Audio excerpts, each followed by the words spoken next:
Hello, my name is Dr. Talha. I am a junior doctor working in Nottingham University Hospital.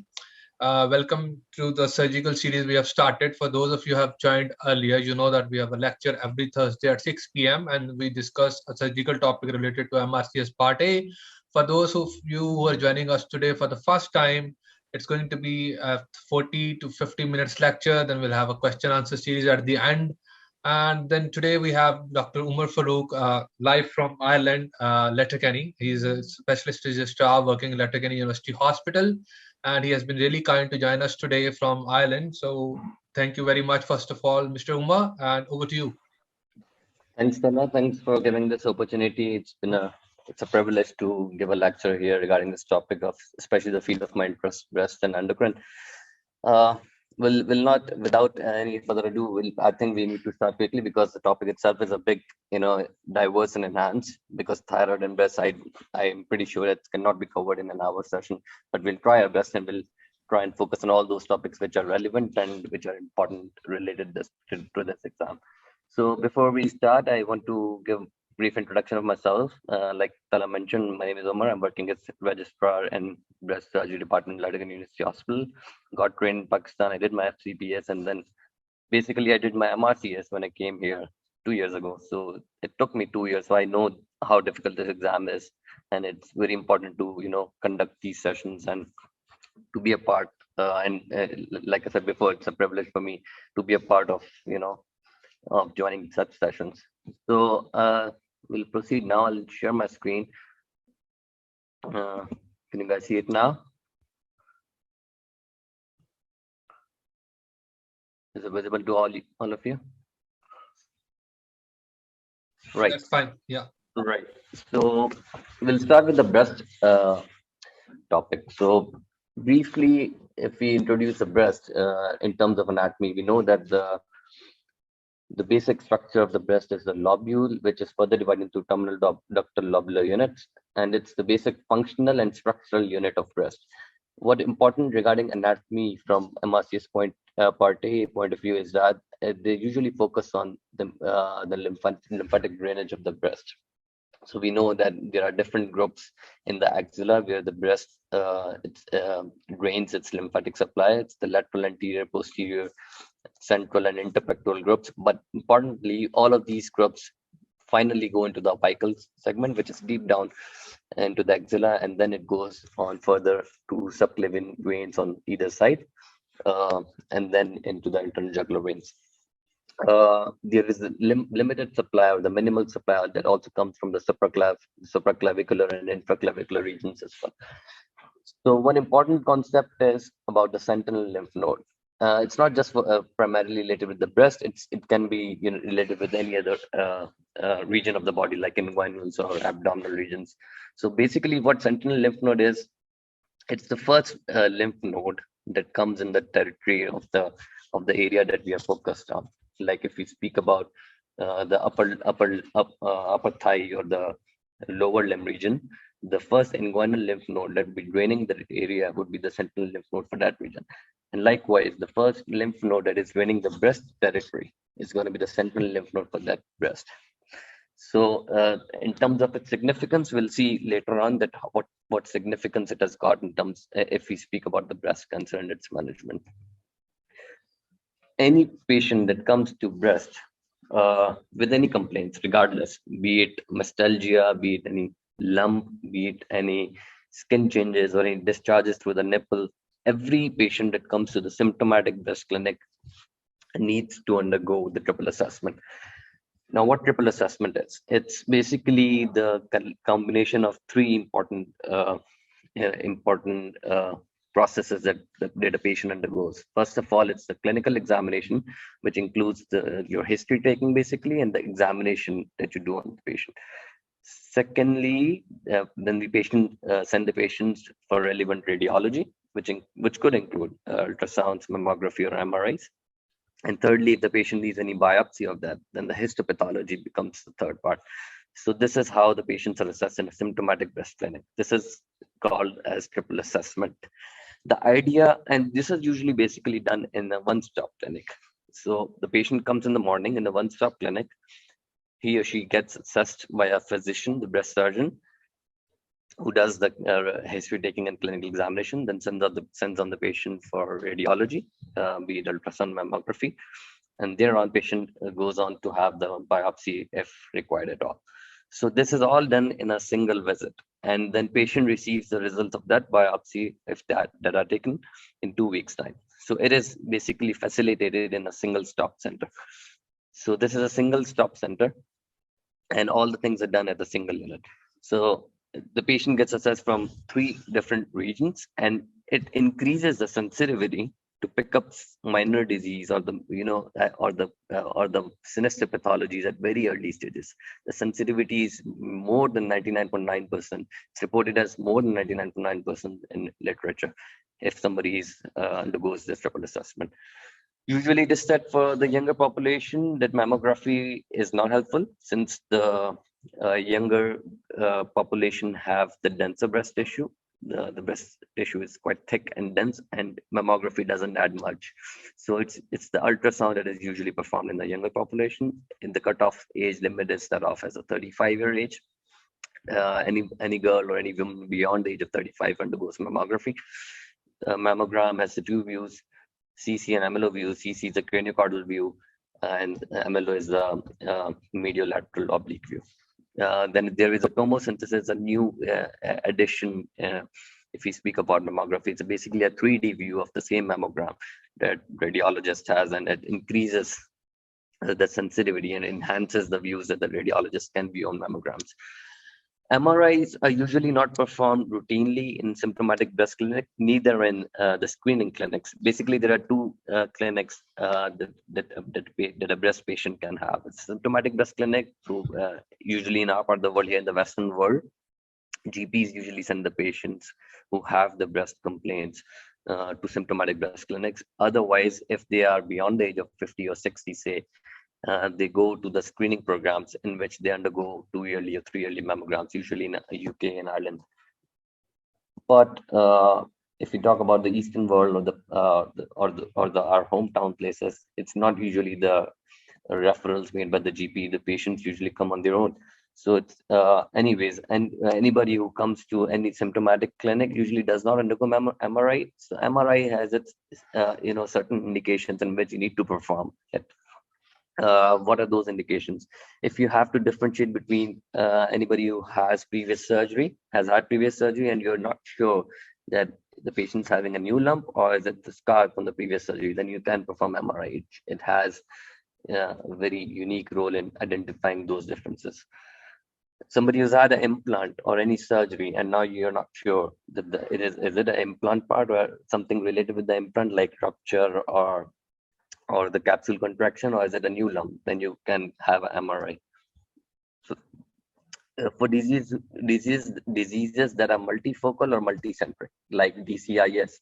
DCIS is ductal carcinoma in situ, the in situ disease, or the lobular carcinoma in situ. These are multifocal and multicentric diseases. MRIs have got role in there. What are multifocal and multicentric? If we divide breast into 4 quadrants, upper lower quadrants, and then upper inner upper outer, lower inner lower outer. So these are basically 4 quadrants. So if disease is specified in any of the quadrant, like for say, if the disease is specified in upper outer quadrant, it would be a multifocal disease. Regardless, patient has 2 lumps, 3 lumps, but if these all lumps are present in only one quadrant, it would be a multifocal disease. But if somebody who has a few lumps that are not present in only single quadrant, but maybe they are spread all over, like inner quadrant and then upper outer quadrant, so this would be a multicentric disease. So usually the carcinoma in situ disease, like ductal carcinoma or lobular carcinoma in situ, they can be multifocal and multicentric. So MRI has its role in such cases as well. For somebody who has a family history, we know that BRCA1 and BRCA2 genes are the 2 genes that are prevalent or that are there in the families who have strong predilection to carry such problems in their families. So if we know that somebody has a BRCA1, BRCA2 in her family, and we know that they are the strong candidates to acquire cancer later down the road. So in such patients also, if you have to carry out MR screening, then it should be through MRI and not mammograms. And this is beyond the scope of MRCSA, that what age you need to start screening, and how will you start screening and all those things. But you have to know that for somebody who requires a screening in regards to the family history, then MRI would be the right option. Now, like we said before, screening screening pathway is another pathway which women undergo. So how would you screen patients? Usually we know that breast cancer is prevalent, or is very common to have in older population rather than in a younger woman. Somebody who is under 50 is not likely to have breast cancer it's in comparison to somebody who is probably 60 or 65. As with increasing age, and we will see it later now, that with increasing age there are chances that you will acquire breast cancer. So how will you screen such patients? So in the western part of the world, the screening starts from the age of 50 and it goes on to the age of 69 or to 70 here in Ireland and UK. And you carry twice yearly mammograms. You don't screen the patients with ultrasound. You don't screen the patients with MRI. We've discussed before that MRI is only for specific for those people who have family history. But somebody who's a normal person, regardless of their family history or not, everybody has to undergo screening here in this part of the world from the age of 50. So how would that screening be done? That would be through mammograms. So that's another thing which you need to know. Right. So now we come to the topic of aberrant aberration in the normal development and involution of the breast, which is usually called as AND. Now, what AND is? It's a very common topic to be asked in MRCSA. Well, if I want to briefly describe what ND is in a very simple or realistic terms, it would be, imagine somebody who is undergoing regular hormonal changes in the body. We as males do not have such significant changes of hormones in our body throughout our entire life, but women, throughout their reproductive ages and after the menopause, they undergo a lot of changes. And with those hormonal changes, the body undergoes a lot of changes as well. Now, breast is one of the organs in your body, and it undergoes a lot of changes as well. So you'll see a lot of changes happening in those breasts throughout their life cycle. Now, this is a diagram which is taken from Bailey and Love. It's a very good diagram that actually shows which diseases or which spectrum of the presentations are common at what ages. So if you see at early ages, and from starting from teenage to the age of late 20s, you'd see these lesions are most common. And what are they? Fibroadenomas. So fibroadenomas are usually the problems for younger population, maybe the teenagers or maybe the early 20s one. And now you see, starting from the age of teenage and then going beyond the age of 60, nodularity. So nodularity, the patients have complaints of lumpiness or bumpiness in the breast, and this is very common to have in females. Now, all these things which are present there beyond the age of 60 are the benign things. So all the things here like fibroadenoma, cysts, nodularities, lumpiness, bumpiness, mastalgias, all these things are benign. They are not sinister. The only sinister thing that takes up it peak or maybe starts picking up is beyond the age of 50 or maybe you'd say 60, and that is cancer. And this is bound to happen in each and every woman. If you see by the age of 90, almost 90%, I cannot show the the percentage here, but it's almost 90% by the age of 90 would acquire breast cancer. In Western world, every 1 out of 12 women have the incidence of breast cancer, whereas in our part of the world, from Pakistan, India, if you say, in Pakistan, it was every 1 out of 7. In India, it is every 1 out of 9. So this is how it is common. So if somebody has had a family member who had a breast cancer at the age of 80, I won't say it's a family history, because it's something which is natural. It's because of the normal development or evolution that is happening with the hormonal changes of bodies. But if somebody has had a breast cancer in the family at the age of 35 or say 45, this is now very uncommon to have, and that is why we call it for somebody to have a positive family history.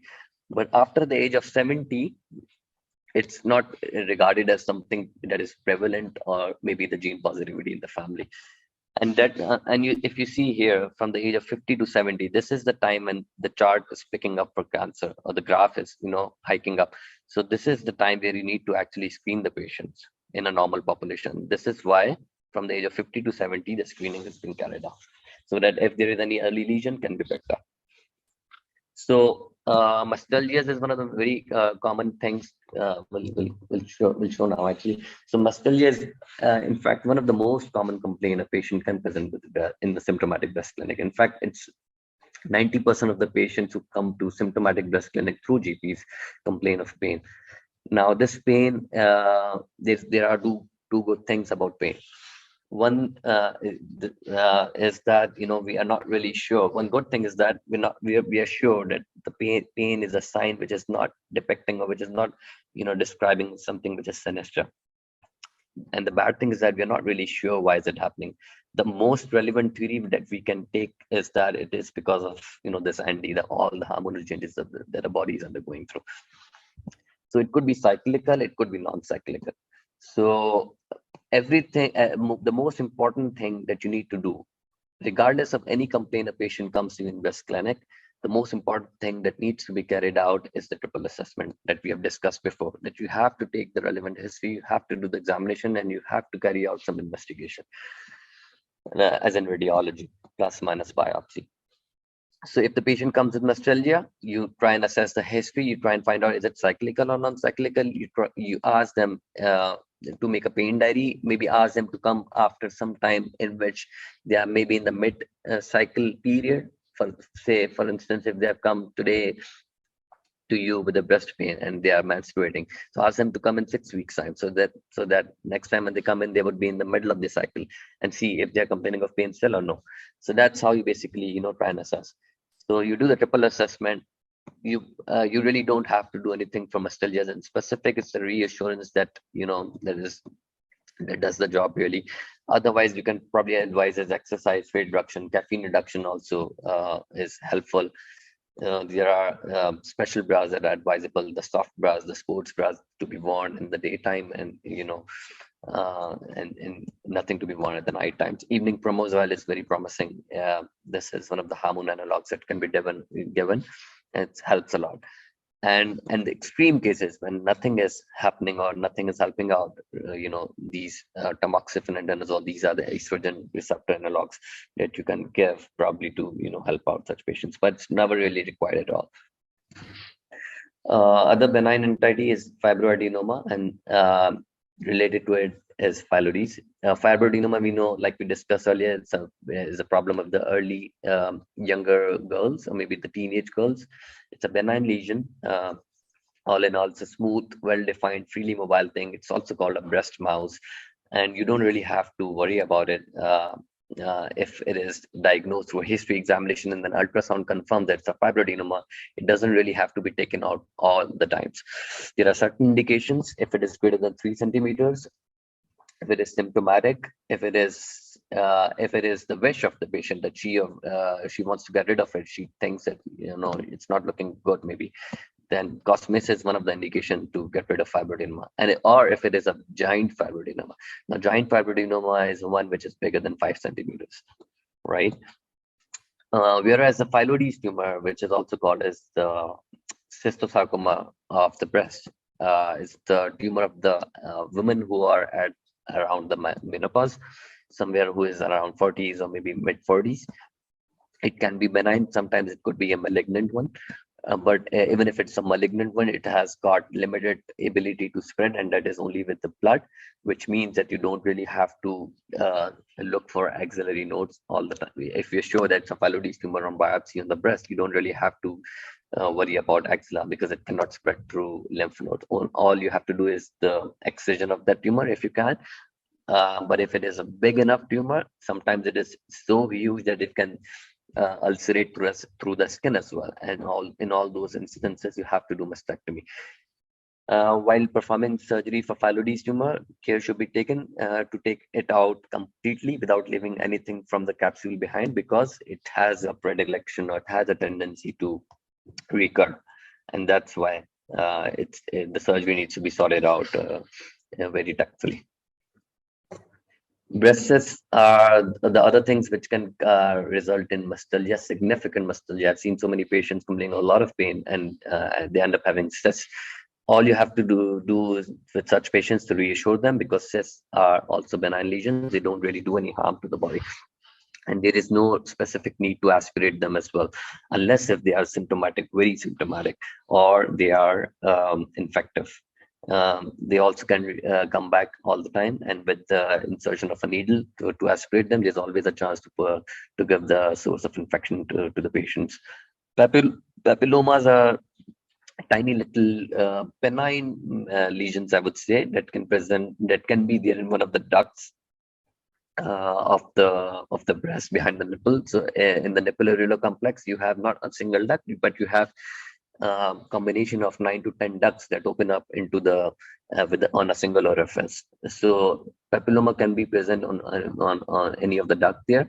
Usually it presents with a bloody discharge, and this is a key point. If the examiner is asking you regarding papillomas, this is a key point. The discharge would be bloody and would be almost all the time through a single duct, not the all ducts. Again, the important thing is that since the patient is there to you, you have to carry out triple assessment. You have to carry out mammo ultrasound, considering on the age. In certain books or literature, it is written that there is a slight risk of these papillomas converting into malignant pathologies, and they're left behind. That's why it's advisable to perform a surgery on such patients. You don't have to take all the ducts from behind the nipple. You only have to remove the single duct that contains a papilloma, and this surgery is called as microducectomy. So for the surgery for papilloma is a microducectomy, to take out the single duct that is discharging or that is giving the problem. There are different ways to detect that single duct. One is through ductoscopy. Second one is that you don't take out or express the discharge that papilloma is causing, and you take the patient to theater, anesthetize them, identify that duct, and put a wide thread or a suture into that duct and trace it to the very core of it, and then take that duct out. So this is how basically we perform the surgery. There's another entity which is called duct ectasia. Duct ectasia is the problem of a smoker. This is a key point in its pathology. Usually, smoking has got a very important role in its development, and also periductal mastitis. Basically, periductal mastitis leads to duct ectasia. What happens is the ducts behind the nipple are proliferated; they get shrunken, and because of that, the nipple gets inverted at times as well. So the lady would be a perimenopausal lady. She or he, she would likely be a smoker. And the important thing about the discharge that duct ectasia has is green and cheesy discharge, with the key point in their presentation.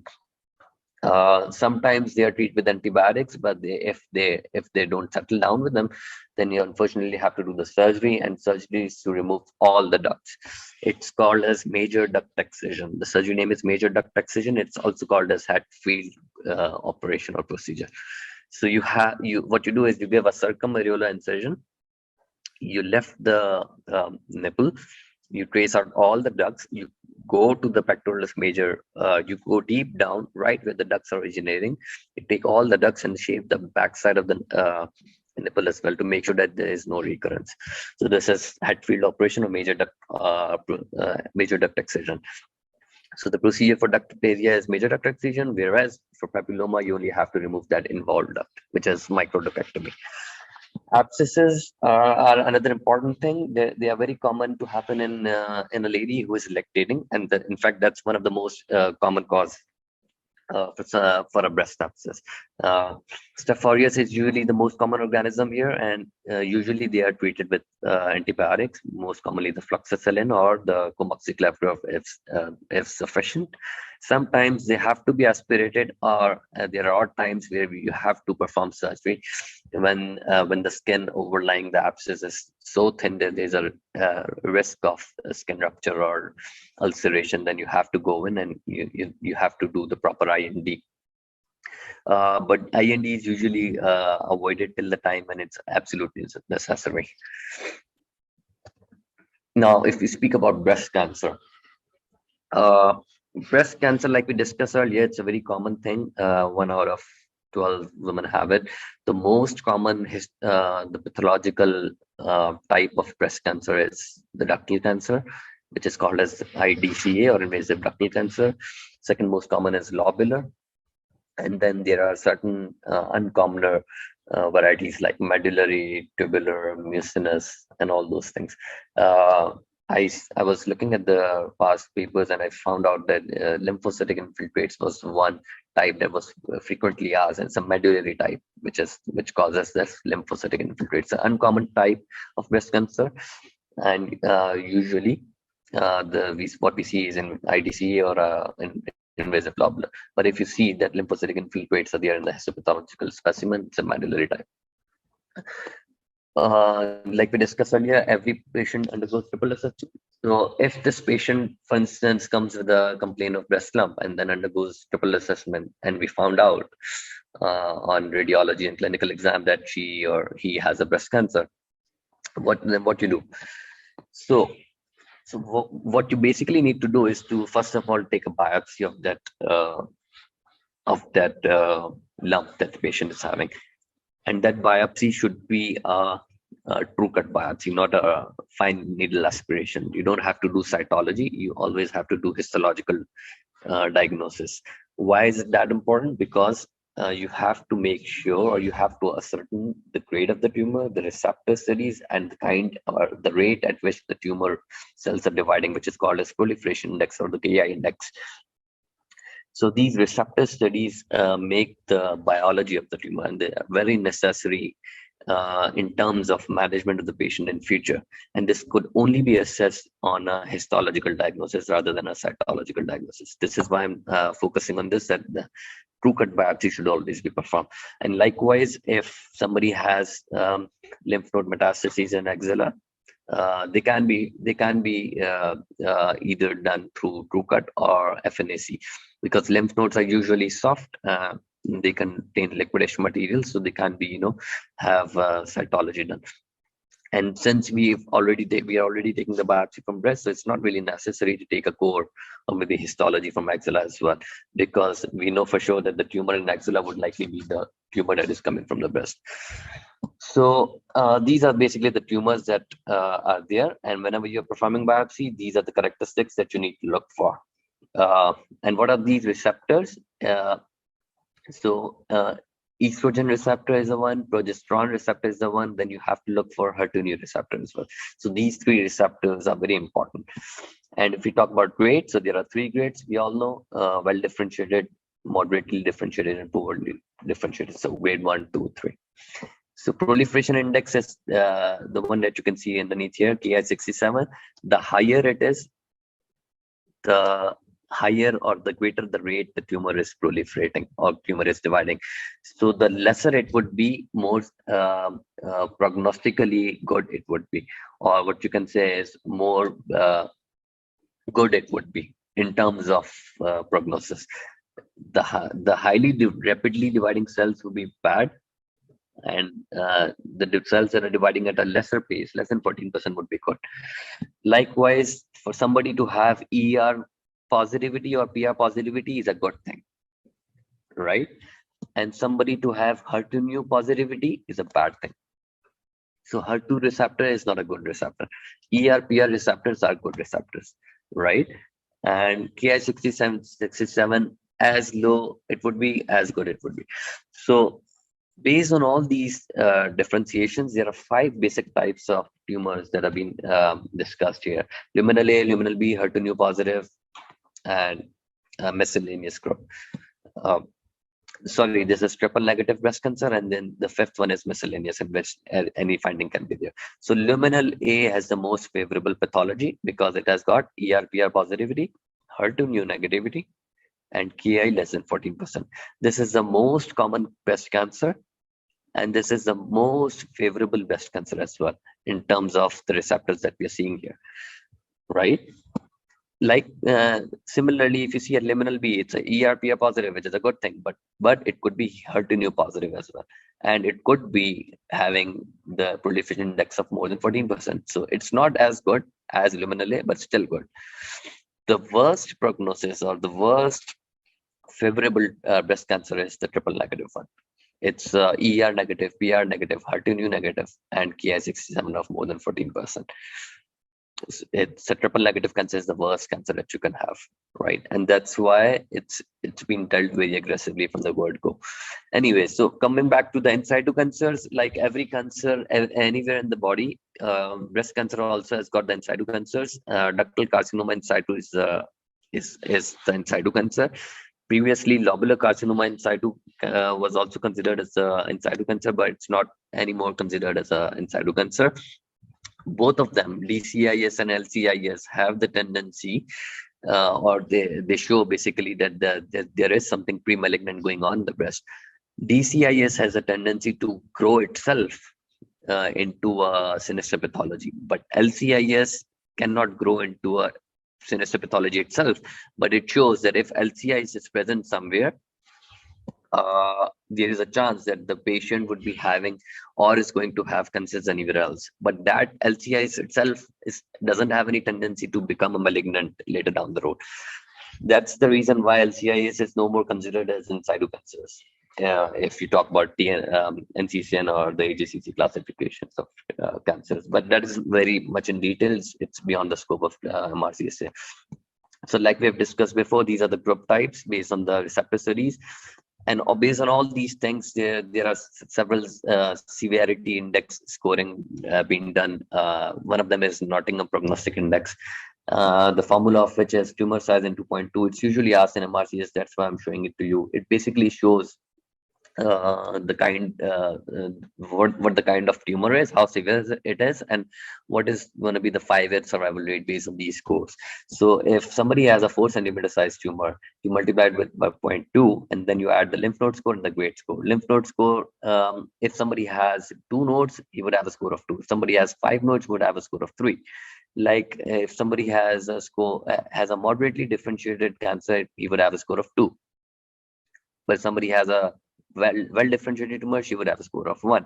So basically, you based on these calculations, you calculate the score of NPI and then see the final score here down here, and then you decide or you predict basically that what's going to be the 5-year survival of the patient having these findings. So there are some other indicators as well, but this is the most important and relevant one that is also considered, that's also discussed in various breast surgical books as well. It's also being asked in MRCS many times. So you have to memorize this formula, and then you have to memorize all these figures as well. So if somebody has a score of 5.4 for example, would have a 5-year survival of 70%, they can ask this. We have discussed the tumor biology based on receptor studies, the differentiation and the proliferation that they can have. But there is one more classification based on the size and the positivity of lymph nodes, which is the TNM classification, like you all know. So if somebody has a cancer or a lump of less than 2 centimeter would be a T1 tumor. Less than 2 to greater than 2 to less than 5 would be a T2, and greater than 5 would be a T3 tumor. Likewise, regardless of the size, if the tumor is involving the skin, that would be a T4A tumor.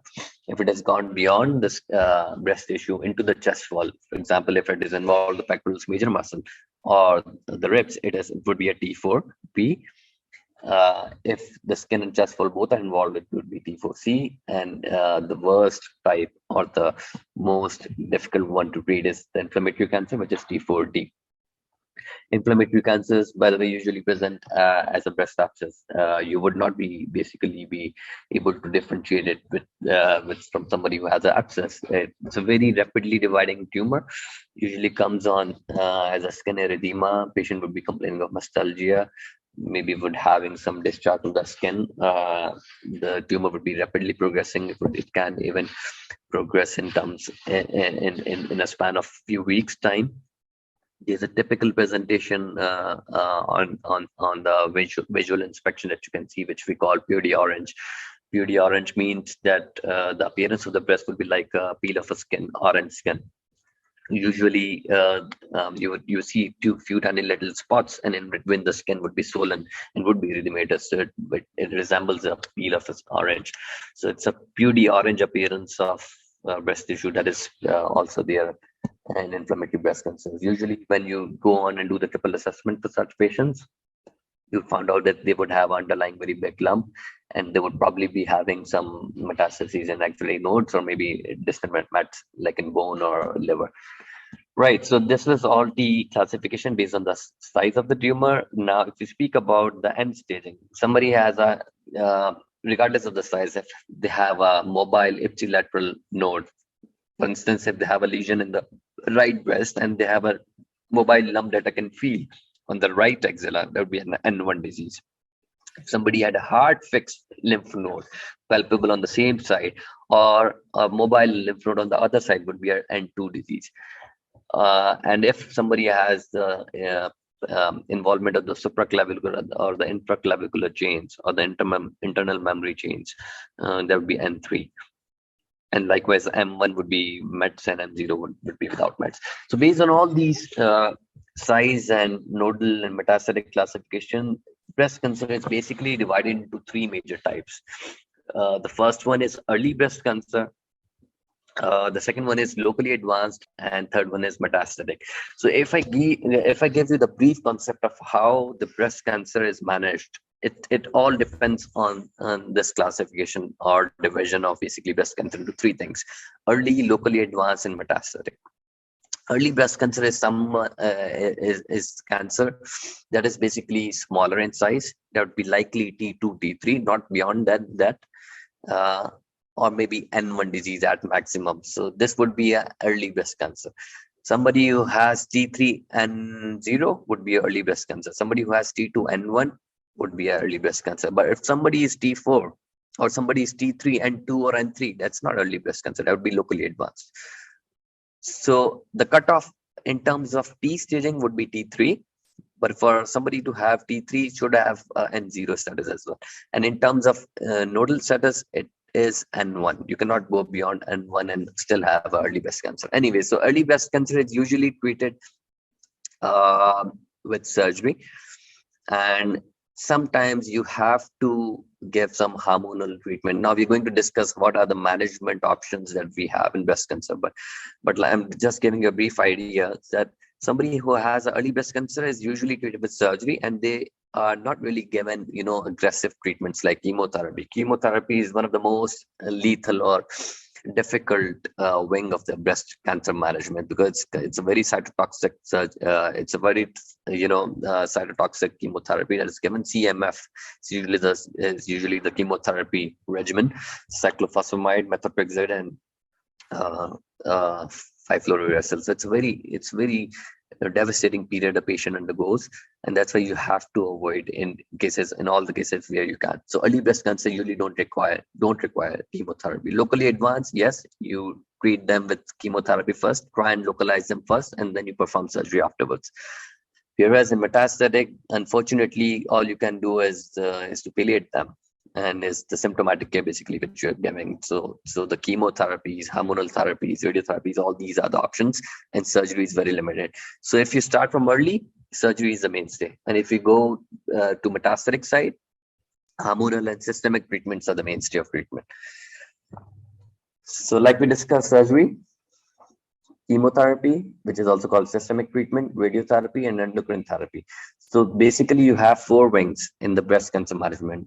First one is surgery, second one is systemic treatment or chemotherapies, third one is radiotherapy, fourth one is endocrine.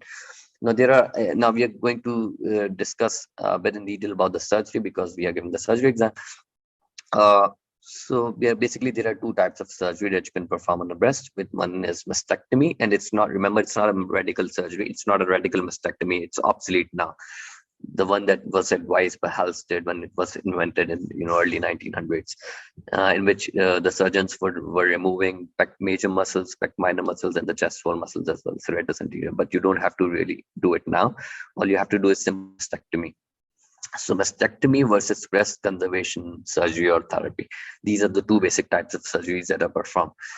So mastectomy, everybody knows how it is done, and what are the things that you look for. Breast conservation is one thing which there are certain concepts regarding breast conservation that I would like to explain here.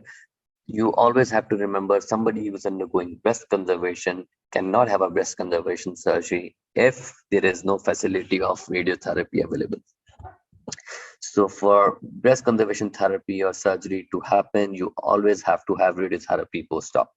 Otherwise, the loco-regional recurrence and the 5-year and the disease-free survival and the recurrence of the tumor is very high. If you're not performing, if you are performing breast conservation without radiotherapy, the disease recurs, and there is no benefit in terms if you compare it with mastectomy. Whereas if you're performing mastectomy, you don't have to necessarily give radiotherapy all the time. Whatever type of surgery is performed, you always make sure that you offer reconstruction to the patient, because it's the psychological impact is one of the most important thing in management of surgical breast conservations. So these were the surgeries related with the breast. Now, axilla is considered as something different from the breast. So there are two types of surgeries on axilla as well. One is sentinel lymph node biopsy, and the other one is axillary lymph node dissection. Remember, we discussed about sentinel lymph node earlier. It's the first lymph node that comes in the territory of the breast cancer, that is draining the breast cancer territory. So if you take out this lymph node and find out that it is involved, then the question is that you have to go and continue with your axillary dissection.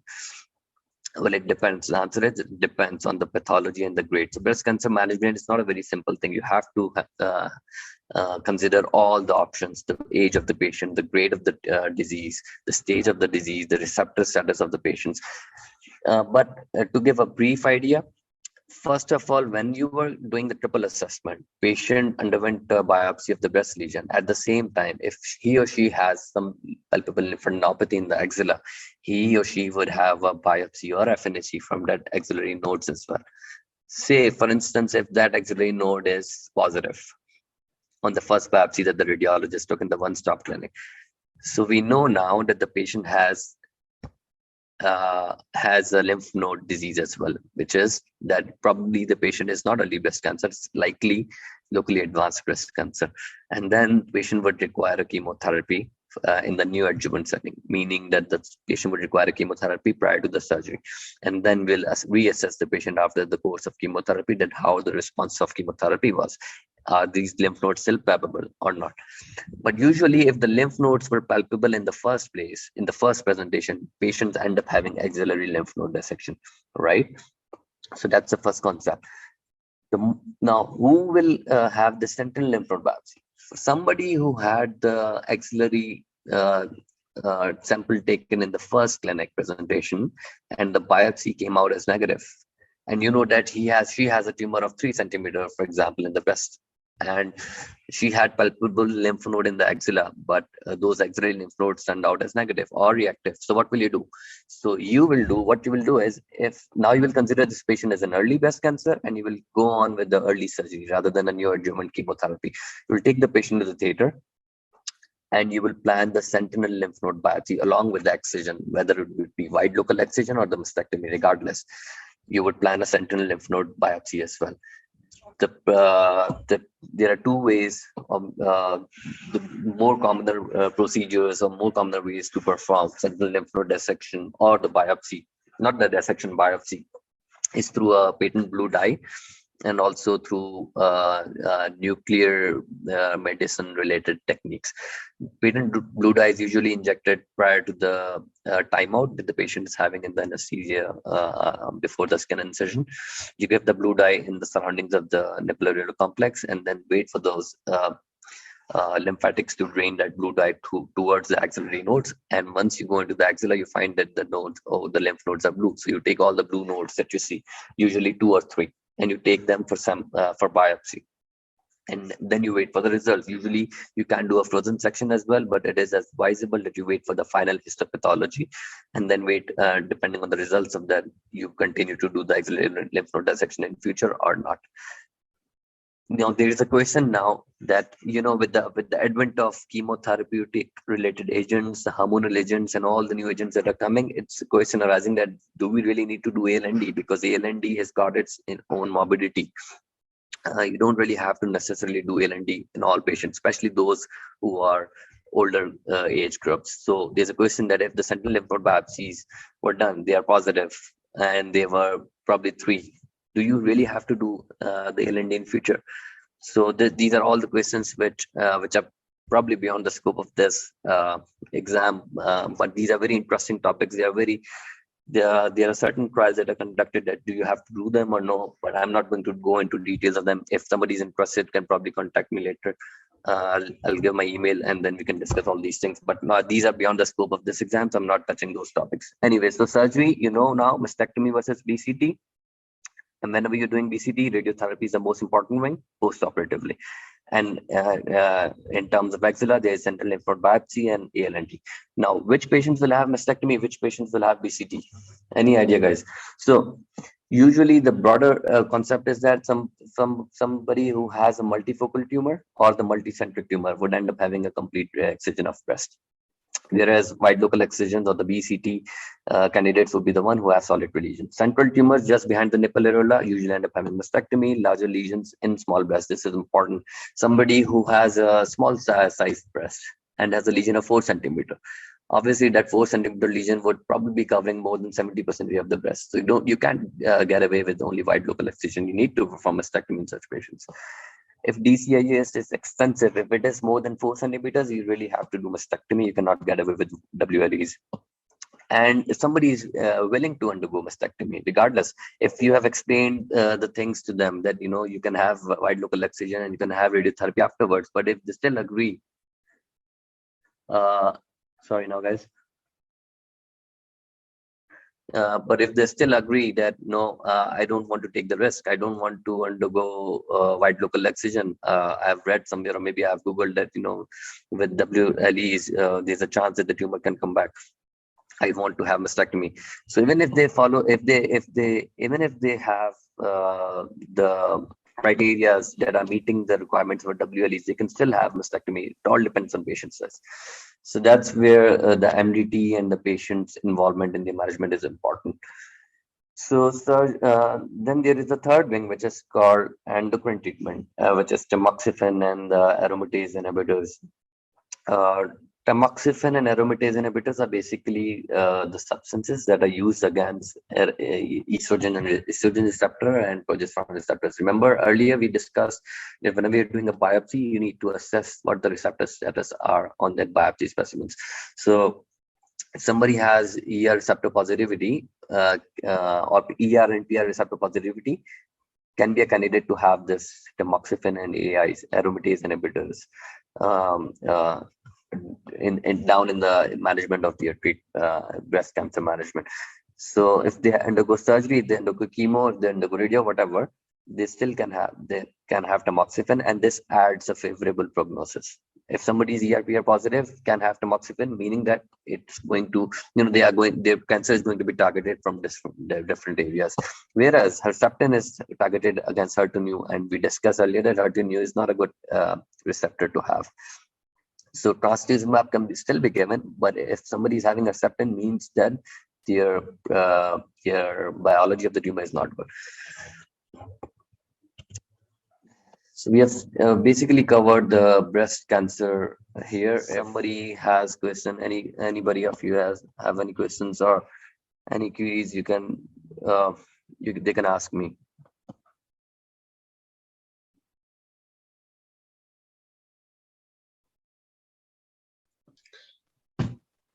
So I would say that was a very.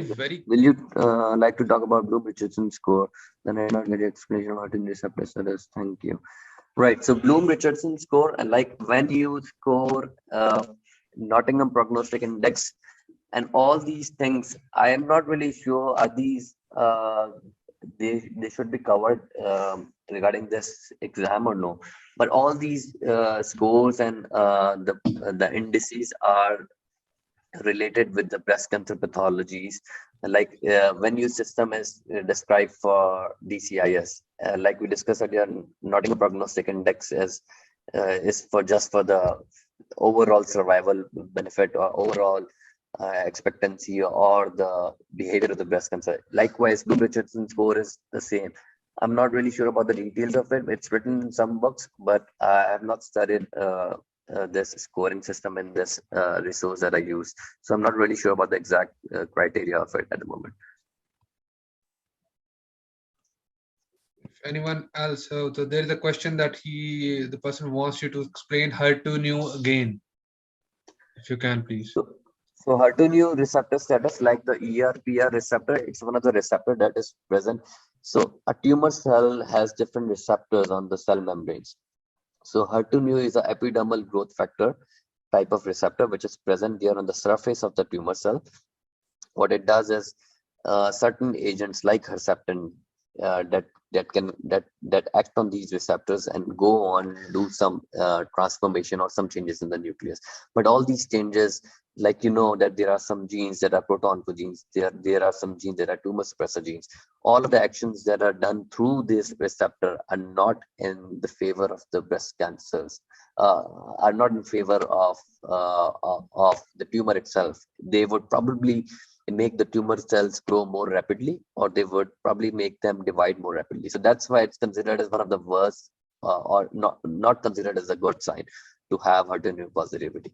Whereas ERPR positivity, if somebody has that positivity, it's a good sign because you can target those breast cancers with tamoxifen or aromatase inhibitors like danazol or anastrozole, and they act and they react the tumor cells in a way that it tries and basically kill those cells.